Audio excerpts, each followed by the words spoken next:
Hey guys, Scott here. Just wanted to give my first thoughts on Pyramid Head. This is obviously a very sketch, unedited video, but he just came out and I spent 5 or 6 hours playing him in a row, and I wanted to give my thoughts on it because there's like 3 of you that care about that shit. So, on first glance, it seems like his power is overpowered. It's basically, he can shoot through walls and things like that. It seems like it'd be overpowered, but the more and more I played him, the more I realized it's actually not quite as strong as you'd think. It's still very good, don't get me wrong. I think he's going to be a very good killer. It's just not quite as strong as you'd think. First, let me go over his perks. I'm not even going to show them. They're all basically shit. I didn't really see any of them that were redeeming. The one that acted like a distant Nurse's Calling. That one was kind of interesting, I guess. But I think Nurse's Calling is significantly better. Because, knowing that they're further than 32 meters away, it doesn't even matter at that point. You can't even get in range to get any use out of it. And the Oblivious effect is kind of circumstantial, and it's nice, but I think Nurse's Calling is better for, finding people that are healing than that. His other 2 perks, I don't think we'll see very much use. I don't think they're that great. I may be wrong, but I don't think they're going to see much use. So his actual power, he has like 18 different abilities. Now, something that I'm realizing that I think a lot of people are already doing wrong with this killer is overusing his cages. So he has these cages he can make if the survivor is tormented, which means they've ran in his goo that he leaves behind while doing this. Then they become tormented, and you can put them in a cage instead of putting them on a hook.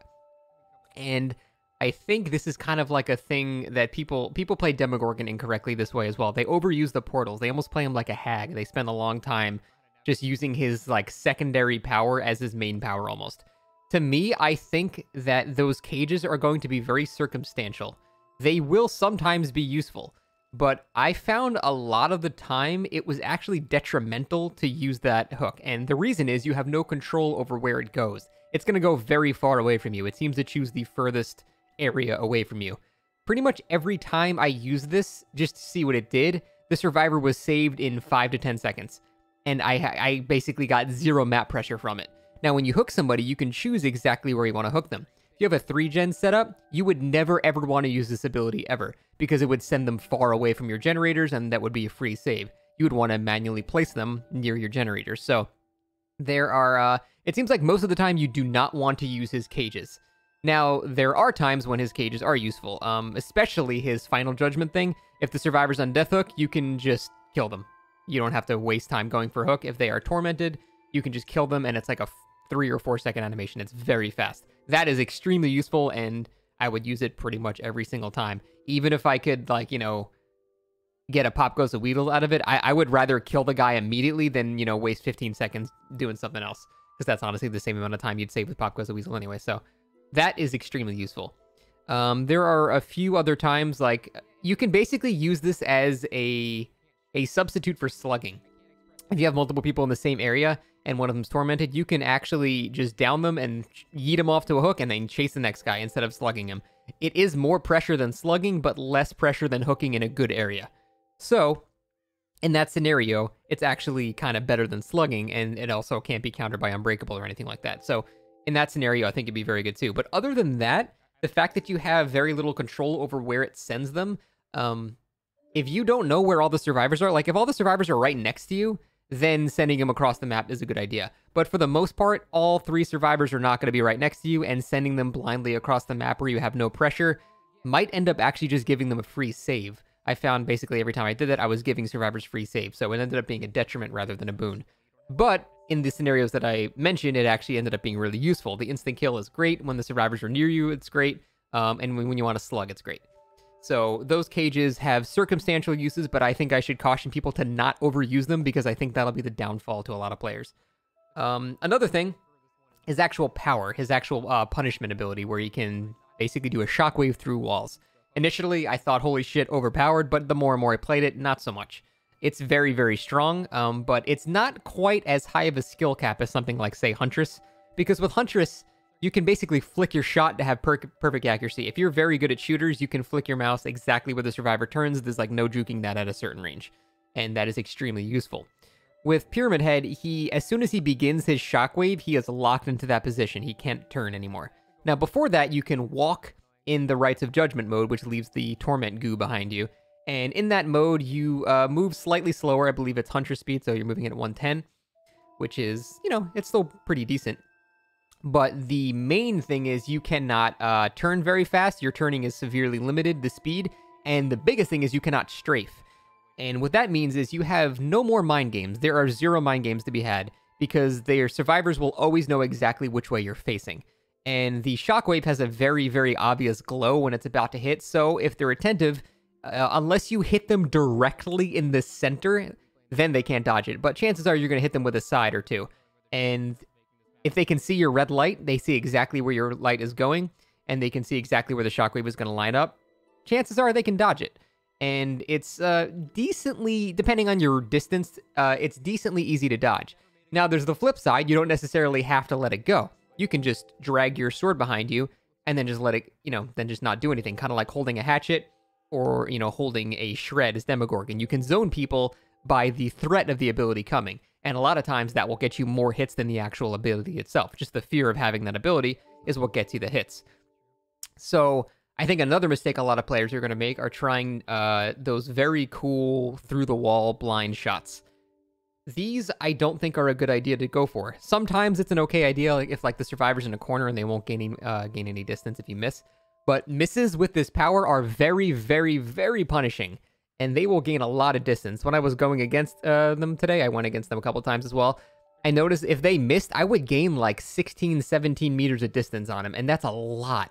So I think overusing the shot is not a good idea. Even though you can shoot 3 or 4 times before your power is completely gone, I don't think overusing it is a good idea because a smart survivor will see you missed and just leave the loop and run really far away. So I think you should save your power, the actual punishment shockwave, for when you have more of a guaranteed hit. And that, is when you're in like a skinny area like this, like through that doorway, or they're unhooking somebody, or they're vaulting a pallet, or they're vaulting a window, or something like that. Going for the guaranteed hits is going to be a much, much smarter idea. Now, if you have like a perk like, God, I can't think of it. Oh my God, why do I keep thinking it's any means necessary? I'm all ears. God, I couldn't think of the perk. If you have a perk like I'm all ears and you can see them through the wall once every, 45 seconds, whatever the cooldown is, then you can go for a through the wall shot. But it's not a good idea to just keep blindly going for these shots because a smart player will not continue looping. They'll just run away and you will lose a lot of distance. So probably the biggest piece of advice I could give so far for this killer is do not overuse your shockwave attack. Only go for it when it's a pretty significant chance to hit, or they're in a corner, so even if you miss, they don't gain any distance because they still have to stay in that corner. Like, if you go to, like, Shack and the Shack is in a corner of the map and you miss, they're still stuck at the Shack. They can't go anywhere. But if you give them a path to flee, never ever go... Well, not never, but you really should not go for the Shock that often. I say the Shock because it's like a Dr. Shock that does damage. That being said, the range of it is actually shorter than you'd think.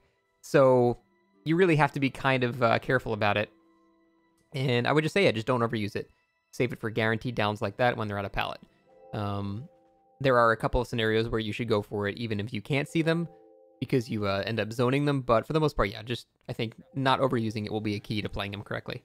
Other than that, another thing you should be doing as you're just running around the map, you should be leaving your Rites of Judgment goo everywhere. I don't know what's actually called, the Torment juice.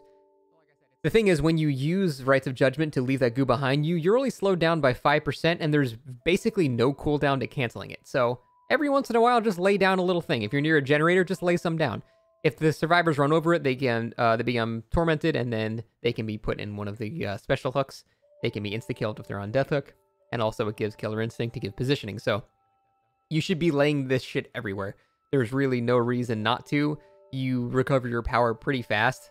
Just like this. Just why not? Just use a little bit there, and you can still use your shockwave if you find somebody. So just keep laying kind of areas the survivors have to go through, choke points, generators near hooks. Don't do them on hooks because they disappear if you put them directly on hooks, but near generators, choke points, things like that. Any, god windows or whatever. Put your Rites of Judgment around there. Survivors will have to go through it a lot of the time, and then you can get free positional awareness and also possibly a free insta-kill if they're on Death Hook, or a free insta-hook if you want a slug or something like that. So overall, I think he's going to be a pretty good killer. I think based on his description, oh, he has a shockwave that goes through walls, you would think he's overpowered. I don't think he's going to be overpowered. I think missing his attacks is extremely punishing, and you can't really flick, so the survivors actually have a decent amount of time to dodge it.